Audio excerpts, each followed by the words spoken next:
درود به تمام همراهان کانال یادکست. امروز میخوایم در مورد VoLTE صحبت بکنیم.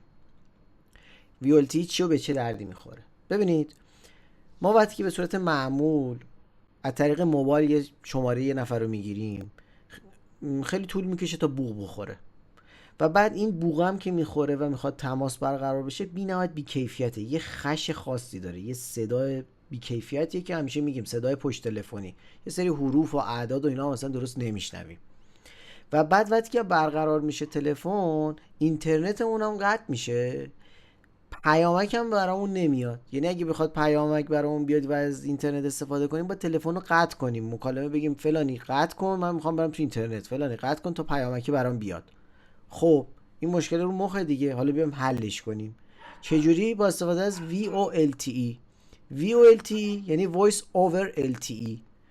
یعنی چی؟ یعنی که تماس صوتیمون بر بستر LTE میشه، شبکه LTE. به صورت معمول شبکه تلفن ما روی 2G یا 3Gه، برای همین هست بی کیفیت SMS نمیاد، اینترنت نداریم. وقتی که اینو تنظیمش کنیم بیاد روی LTE، دیگه هیچ کدوم از این مشکلات برامون پیش نمیاد. یه صدای بسیار با کیفیت HD با سرعت برقراری تماس بی نهایت بالا، شاید در عرض 1 ثانیه، شاید هم کمتر، و با اینترنت و با پیامک خیلی حال میده.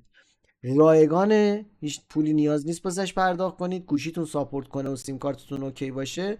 روی شبکه همراه اول و ایرانسل تا اونجایی که من میدونم فعاله و میشه یه درخواستی SMS بهش بدید و بعد رو گوشیتون فعال کنید و به همین راحتی و به همین خوشمزگی. حالا چه کار کنیم؟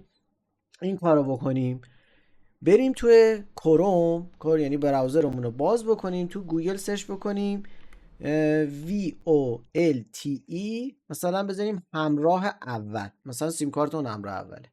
این اولین گزینه که میاره نوشته سرویس تماس صوتی VoLTE، دقیقا صحبتایی که من عرض کردم خدمتتون.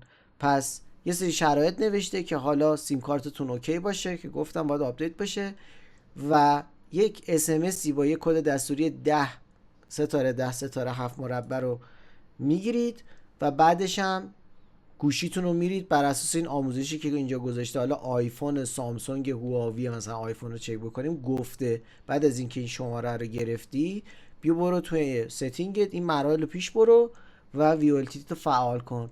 به همین راحتی، به همین خوشمزگی تماست با کیفیت میشه، خیلی خفن. تست کنید ببینید چقدر حال میده. اگرم بد بود بیاد بگید، نظری بود بگید، سابسکرایب کنید، پیشنهاد بدید به سایر دوستان. به هر حال این خیلی به درد میخوره، مشکل خیلی رو میتونه حل بکنه. چاکر همتون، فعلا.